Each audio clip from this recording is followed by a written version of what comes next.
आज मैं आपको जानकारी देने वाला हूं वास्तुशास्त्र के अंदर कि आपका घर का मकान वो गौमुखी अगर है तो कितना पैसा बोलेगा, वो कितना धन देगा। और कहीं ऐसा तो नहीं कि जिसको आप गौमुखी समझ रहे हैं वो शेरमुखी ना हो, तो वो विनाश भी करता है। तो आज इस विषय की डेप्थ में जानकारी देने वाला हूँ कि गौमुखी मकान कौन से होते हैं और शेरमुखी कौन से होते हैं, शेरमुखी कैसे हानिकारक होता है और गौमुखी मकान में धन की वर्षा क्यों होती है। अगर गौमुखी नहीं है तो उसको आप कंस्ट्रक्शन के द्वारा थोड़ा गौमुखी बना ही सकते हैं। गौमुखी और शेरमुखी में फर्क क्या होता है पहले ये बता देता हूँ। गाय आगे से पतली होती है, उसका जो सिर होता है पतला होता है और वो पीछे से भारी होती है। उसके थन, उसके हिप्स, वहाँ पीछे से उसका भारीपन होता है, यानी आगे से पतली और पीछे से मोटी होती है। शेर उल्टा होता है, शेर आगे से बहुत हैवी होता है और पीछे से बहुत पतला होता है। गौमुखी और शेरमुखी में फर्क होता है। इसी प्रकार से मकानों के अंदर भी यही होता है कि जो मकान आगे से पतला होगा वो गौमुखी होगा और जो पीछे से पतला होगा और आगे से भारी होगा, चौड़ा होगा आगे से, तो शेरमुखी होगा। शेर तामसिक है, वो मांसाहारी है, वो हत्या करके खा जाता है किसी को भी, उसको दर्द नहीं है, बेरहम है। शेर का यह स्वभाव होता है। गाय दूध देती है, जीवन देती है, ऑक्सीजन देती है। 9 महीने 9 दिन मां के गर्भ में जैसे बच्चा रहता है ऐसे उसके भी रहता है। उसके दूध में बच्चा पल सकता है, इसलिए वो जीवन दायिनी है और वो जीवन लेने वाला है। एक जीवन देने वाला है, एक जीवन खत्म करने वाला है।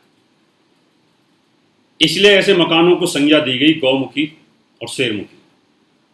अगर जो मकान आगे से पतला है पीछे से चौड़ा है वो गौमुखी है, जो मकान आगे से चौड़ा है पीछे से पतला है वो शेरमुखी है। लेकिन इसके पीछे भी एक कारण है, उसको समझने की जरूरत होगी कि गौमुखी और शेरमुखी, कई लोग क्या करते हैं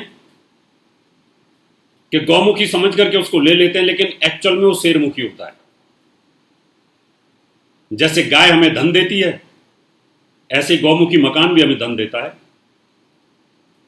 गाय के घर में रहने से जीवन आता है, ऑक्सीजन आती है, स्वास्थ्य आता है। गौमूत्र गाय के 5 चीजों की जो चीजें होती हैं हमें जीवन देती है, लेकिन शेर की 5 चीजें हमें मार देती हैं।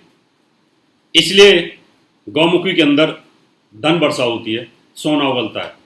लेकिन ध्यान रखना कि गौमुखी जो होता है वो पूरब दिशा में अगर कोई मकान पतला होगा, पश्चिम में भारी होगा, तो वो गौमुखी माना जाएगा। अगर कोई मकान पश्चिम में पतला है और पूरब में वो चौड़ा है तो वो शेरमुखी माना जाएगा, क्योंकि हम पूरब दिशा को लेकर के चलते हैं। पृथ्वी पूरब को मूवमेंट करती है। दक्षिण दिशा के अंदर अगर कोई मकान पतला है और पूरब दिशा उत्तर दिशा के अंदर चौड़ा है तो उसको भी हम गौमुखी मानेंगे, क्यों कि दक्षिण दिशा से नेगेटिव ऊर्जा कम आए और पॉजिटिव ऊर्जा उत्तर से ज्यादा है तो वो भी हमें धन देगा। लेकिन नॉर्थ दिशा में कम हो जाए और दक्षिण में अगर भारी हो जाए, चौड़ा हो जाए, तो दक्षिण पितरों की जो दिशा होती है वहां से अगर बहुत ज्यादा नकारात्मक ऊर्जा अगर आएगी तो वो भी हानिकारक हो जाएगा।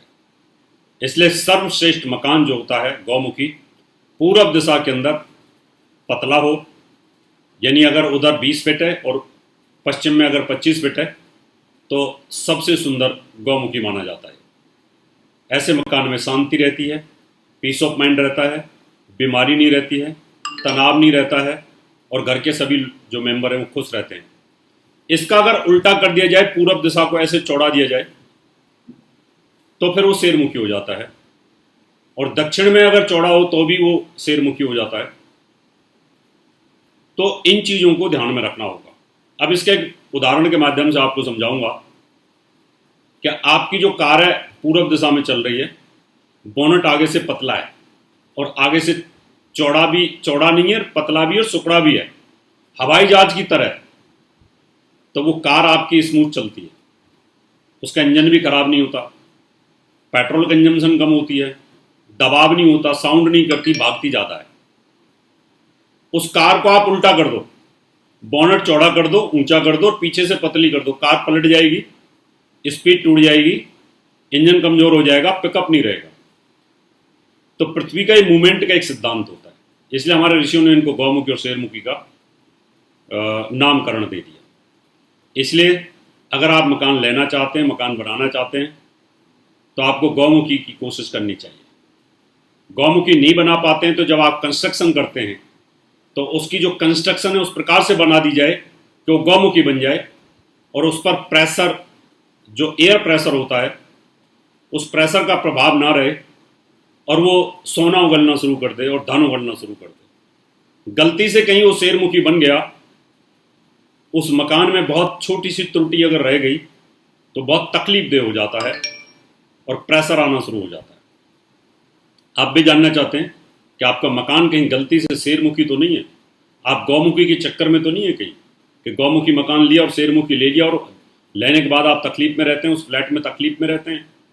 ये फ्लैट भी हो सकते हैं, बंगलो भी हो सकते हैं शेरमुखी। फ्लैटों का अंदाज नहीं होता, कोने कटे होते हैं उनके, कई बार इस प्रकार से चौड़ा बन जाता है कि उसको बड़ी बारीकी के साथ हम लोगों को देखना पड़ता है।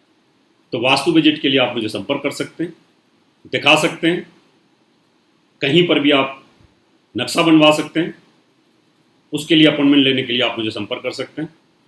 अगली बारीक जानकारी लेकर के वास्तु की फिर आऊँगा, तब तक के लिए नमस्कार। और भी जानकारी लेने के लिए हमारे चैनल को सब्सक्राइब करें और नई वीडियो की नोटिफिकेशन के लिए बेल आइकॉन दबाएं। अगर आप ये वीडियो फेसबुक पर देख रहे हैं तो वीडियो को लाइक और शेयर करें।